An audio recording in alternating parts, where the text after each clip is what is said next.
আমি চাচ্ছি আমার মমতা আফুকে এখানে দিয়ে দেওয়া হোক। আফুর যদি হাজবেন্ড না থাকে, আমার প্রিয় আফুকে আমি বিয়ে করব। আফু চলে আসুন, মিলেমিশে থাকি আমরা। I love you. বুক ভরা ভালোবাসা তোমাকে দিব। চলে আসো বাংলার জমিনে। আমি চাচ্ছি আমার মমতা আফুকে এখানে দিয়ে দেওয়া হোক। আফুর যদি হাজবেন্ড না থাকে, আমার প্রিয় আফুকে আমি বিয়ে করব। আফু চলে আসুন, মিলেমিশে থাকি আমরা। I love you. বুক ভরা ভালোবাসা তোমাকে দিব। চলে আসো বাংলার জমিনে। চাচ্ছি আমার মমতা আফুকে। তো বন্ধুরা, ভিডিওটি আপনারা শুনলেন। এটি বাংলাদেশের একজন হুজুর, হুজুর মানে বলছেন খিজুর, একজন হুজুর হুজুর তিনি এই কথাটি বলেছেন এবং তিনি কিভাবে বলেছেন শুনলেন আপনারা। এবং এই বক্তব্য থেকে বোঝা যাচ্ছে তার শিক্ষাগত যোগ্যতা কত। এগুলো হচ্ছে শিক্ষার অভাব, সেটা বোঝা যাচ্ছে। দেখুন, মানে এতটা সাহস, এতটা ঔদাত্য কোত্থেকে পায়। এখন আপনারা বলতেই পারেন আপনি তো সরকারের টিএমসির বিরুদ্ধে বা সরকারের বিরুদ্ধে ভিডিও তৈরি করেন, তো আপনি কেন এখন কথা বলছেন? সবার আগে মাননীয় মুখ্যমন্ত্রী মমতা বন্দ্যোপাধ্যায় আমাদের রাজ্যের একজন মাননীয় মুখ্যমন্ত্রী, তার সম্বন্ধে এরকম উল্টোপাল্টা কথা বলার ক্ষমতা বাংলাদেশের একজন খেজুর, একজন হুজুর কি করে পেল? অশিক্ষিত মূর্খ একজন হুজুর এই কথা বলার ক্ষমতা কি করে পায়, কি করে সাহস পায়? অবশ্যই আপনারা কমেন্টে জানান। অবশ্যই দেখুন, রাজনৈতিকভাবে সমস্ত কিছু দলের প্রতিনিধিরা থাকতে পারে আমাদের দেশের ভিতরে, কিন্তু এইভাবে অপমান সহ্য করা আমাদের কাছে সম্ভব নয়। কারণ মাননীয় মুখ্যমন্ত্রী হচ্ছে আমারও মুখ্যমন্ত্রী, আমাদের পশ্চিমবঙ্গ রাজ্যের মুখ্যমন্ত্রী। তথা মাননীয় মুখ্যমন্ত্রীকে অপমান করা মানে পুরো দেশটাকে অপমান করা। বাংলাদেশের একজন হুজুর তিনি এইভাবে কি করে অপমান করতে পারলেন? এবং আপনারা শুনতেই পারলেন। এবং হয়তো এই এই কথা দিয়ে দুটো দিক আছে, এর দুটো মিনিং আছে। একটা তিনি মাননীয় মুখ্যমন্ত্রীকে অপমান করছেন, দ্বিতীয় অন্য একটি কথা হচ্ছে তিনি হয়তো অন্যভাবে ইশারা করছেন যে কীভাবে পশ্চিমবঙ্গটাকে তারা দখল করে নেবে বা পশ্চিমবঙ্গটাকে নিয়ে তারা আসতে বলছেন, মাননীয় মুখ্যমন্ত্রীর কাছে আহ্বান করছেন বা ডিরেক্টলি মাননীয় মুখ্যমন্ত্রীকে এখানে অপমান করছেন। তো আপনারা দেখতে পারলেন। দেখুন, সে হতেই পারে রাজনৈতিকভাবে বিজেপি তৃণমূলকে গালি দিতে পারে, সিপিএম তৃণমূলকে গালি দিতে পারে, তৃণমূল সিপিএমকে গালি দিতে পারে, কিন্তু আলটিমেটলি কি আমরা হচ্ছে ভারতীয়। আমরা হচ্ছে ভারতীয় এবং পশ্চিমবঙ্গের একজন রাজ্যের মুখ্যমন্ত্রী মাননীয় মমতা বন্দ্যোপাধ্যায় তাকে এইভাবে অপমানজনক কথা বলার সাহস এই বাংলাদেশ হুজুরের কে দিয়েছে? এটা সবথেকে বড় প্রশ্ন। কিন্তু দুর্ভাগ্যের বিষয় কি জানেন?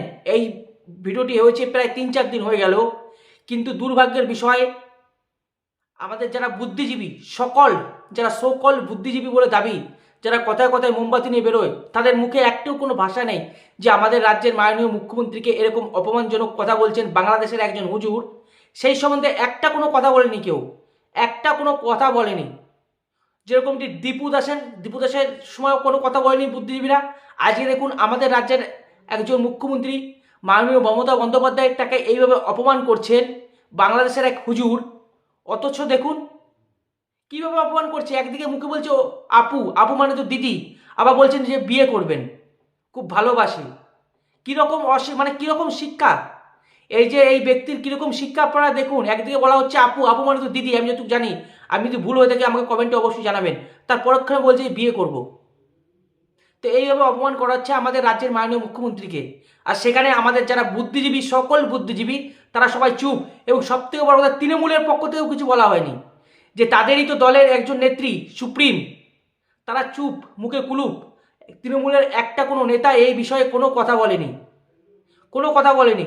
একমাত্র যে আমাদের মতন ইউটিউবার এবং বিজেপির পক্ষ থেকে বলা হয়েছে, যে এটা কখনোই মেনে নেওয়া যাবে না। বিজেপির পক্ষ থেকে রাজশ্রী লাহিড়ী, যিনি একজন বিজেপি নেতা, তিনি কি বলেছেন তার বক্তব্য আমি শোনাবো, তিনি কিভাবে প্রতিবাদ করেছেন।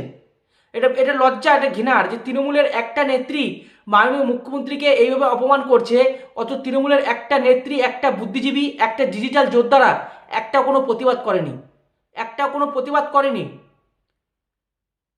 যে একজন রাজ্যের মুখ্যমন্ত্রীকে এইভাবে অপমান কি করে করতে পারে বাংলাদেশের একজন হুজুর? দেখুন, তৃণমূলের তরফ থেকে তো কোনো প্রতিবাদ করেনি, যেভাবে দীপু দাসের সময়ও করেনি। মাননীয় মুখ্যমন্ত্রী নিজে অপমানিত হচ্ছেন, তারপরেও একটা কোনো বিধায়ক কোনো টু শব্দ করেনি বাংলাদেশের বিরুদ্ধে বা এই ব্যক্তির বিরুদ্ধে। কিন্তু বিজেপির বিধায়করা কি বলছেন বা বিজেপির এমপিরা যারা নেত্রী নেতা বর্গ, তারা কি বলছেন আমি আপনাদের শোনাবো। আমি আপনাদের শোনানোর চেষ্টা করবো যে ঠিক তারা কি বলছেন। আশ্চর্য হয়ে যাচ্ছি তৃণমূল কংগ্রেস এই দলটাকে দেখে। ওপার বাংলায় বাংলাদেশ থেকে একজন আমার মুখ্যমন্ত্রীকে বিয়ে করার প্রস্তাব দিচ্ছে, আর গোটা তৃণমূল কংগ্রেসের দল, যাদের সরকার, তাদের মুখে কুলুপাটা, একটা শব্দ, একটা কথা, একটা প্রতিবাদ নেই। 2 টাকার আঁটি সেলের যারা ওই 2 টাকা করে টুইট পিছু পায় তৃণমূল কংগ্রেসের, তাদের কারুর কোনো প্রতিবাদ নেই। মানে দলটা মুসলমানদের কাছে কিভাবে বিক্রি হয়ে গেছে, কিভাবে ভোট ব্যাংক রাজনীতি করছে তৃণমূল কংগ্রেস, এবং তৃণমূল কংগ্রেসের প্রত্যেকটা লোক যে নিজের দলের সুপ্রিম নেত্রীকে, নিজের দলের সে তাকে এরকম ধরনের কথা বলছে, আর গায়ে লাগছে। কিন্তু কারণ পশ্চিমবঙ্গের মুখ্যমন্ত্রী তিনি, আমার সাথে রাজনৈতিক বিরোধিতা আছে।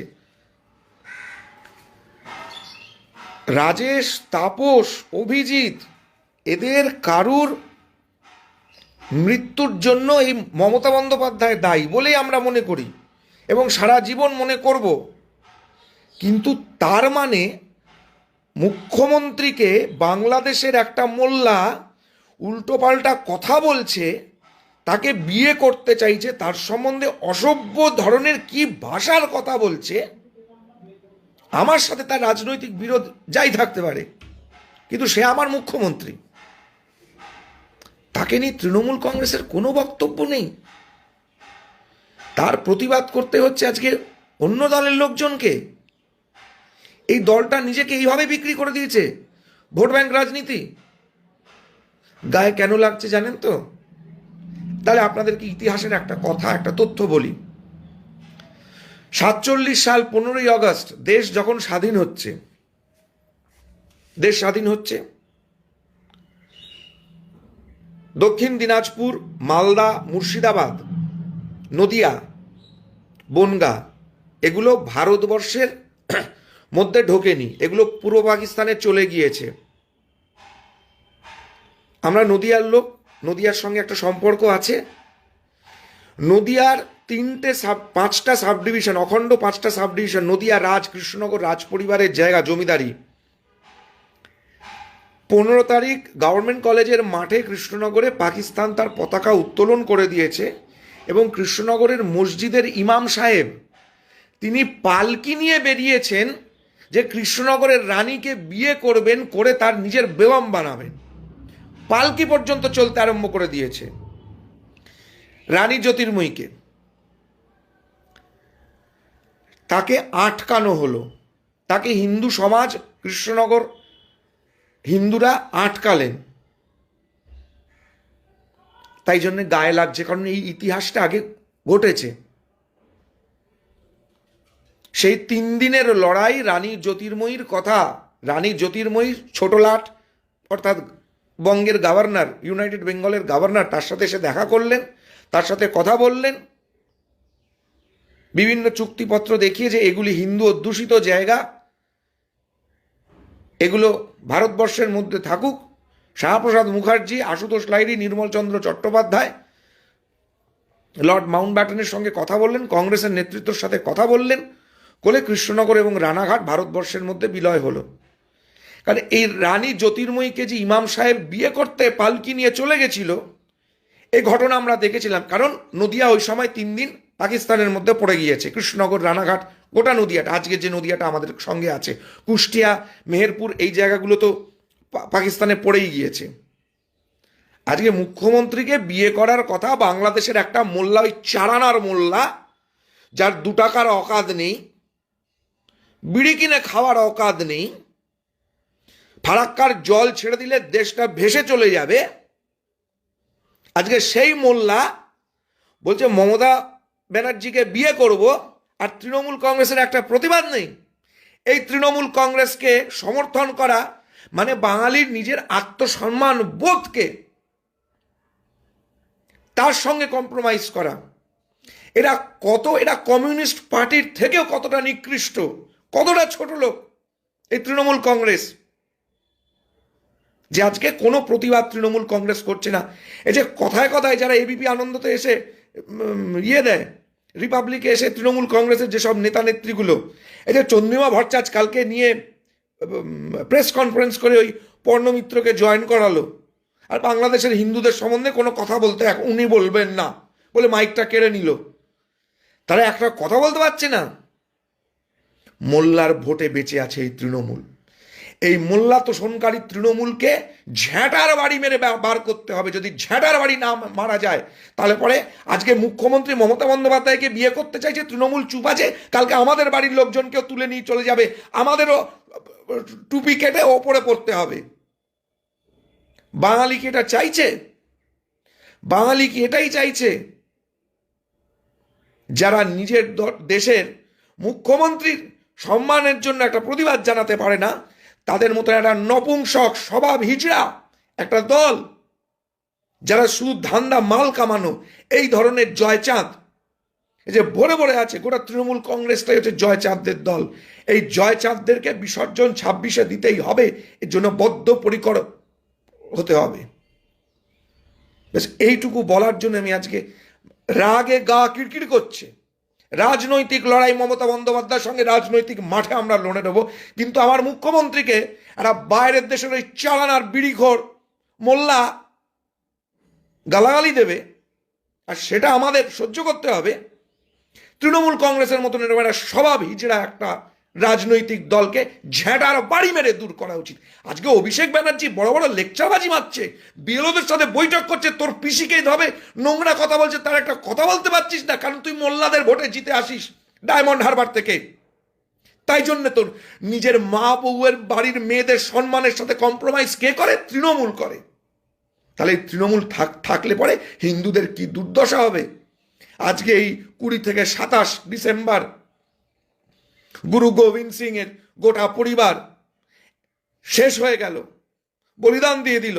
আজকে এই তৃণমূলের মতন এই মোল্লা তোষণকারী, মোল্লা অ্যাডজাস্টমেন্ট আর মা বোনের সম্মানের সাথে কম্প্রোমাইজ করে এই দলদেরকে দেখার জন্য দূর দূর করে তাড়ানো উচিত তৃণমূলকে।